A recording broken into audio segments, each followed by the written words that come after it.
ভারত পাকিস্তানের চলমান উত্তেজনা নতুন মোড় নিয়েছে।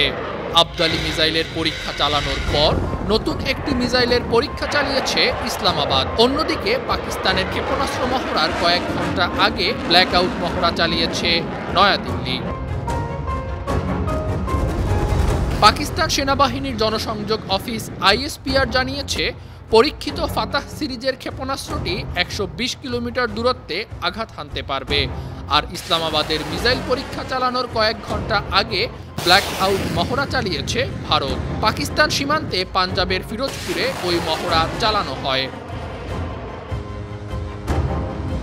এদিকে পাক ভারত সংঘাতে জড়ালে পারমাণবিক অস্ত্র ব্যবহারের সম্ভাবনা দেখছেন না সামরিক বিশেষজ্ঞরা। তারা বলছেন, দেয়ালে পিঠ থেকে না গেলে দেশ দুটি পরমাণু যুদ্ধে জড়াবে না, তবে অত্যাধুনিক যুদ্ধবিমান, মিসাইল ও ড্রোন ব্যবহার করে একে অপরকে জবাব দিতে পারে।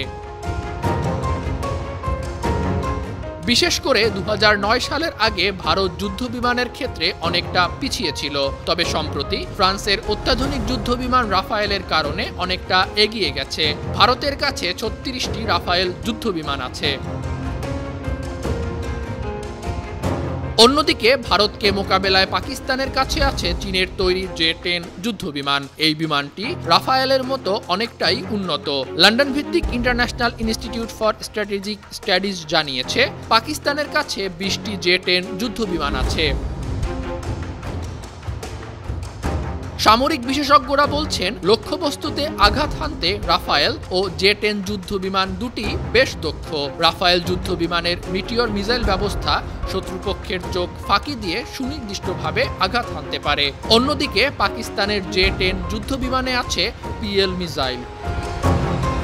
আর 2019 সালে সংঘাতের পর দেশ দুটি আকাশ প্রতিরক্ষা ব্যবস্থাও মজবুত করেছে।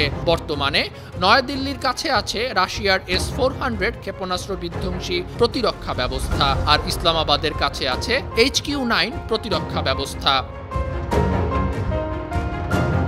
যুদ্ধবিমান ছাড়াও ইসরায়েল ও যুক্তরাষ্ট্রের কাছ থেকে বেশ কিছু আধুনিক ও প্রাণঘাতী ড্রোন পেয়েছে ভারত। এসবের মধ্যে আছে হেরন মার্ক 2 ও US প্রেডিটর ড্রোন। অন্যদিকে পাকিস্তানের কাছে আছে তুরস্কের বাইরাক্তার TB2 ও অ্যাকিন্সি ড্রোন। এসব ড্রোন ব্যবহার করে রাশিয়ায় হামলা করছে ইউক্রেন। অন্যদিকে পাক ভারতের এমন উত্তেজনায় সর্বাত্মক যুদ্ধের কোনো সম্ভাবনা দেখছেন না সিডনির ইউনিভার্সিটি অফ টেকনোলজির বিশ্লেষক মুহাম্মদ ফয়সাল। তিনি মনে করেন, ভারত পাকিস্তান সংঘাতে জড়ালে চীনের বিষয়টিও মাথায় রাখতে হবে। বেইজিংয়ের সঙ্গে সীমান্ত ও সম্পর্কের বিষয়টি বিবেচনা করতে হবে নয়াদিল্লিকে। আন্তর্জাতিক ডেস্ক, বাংলা টিভি।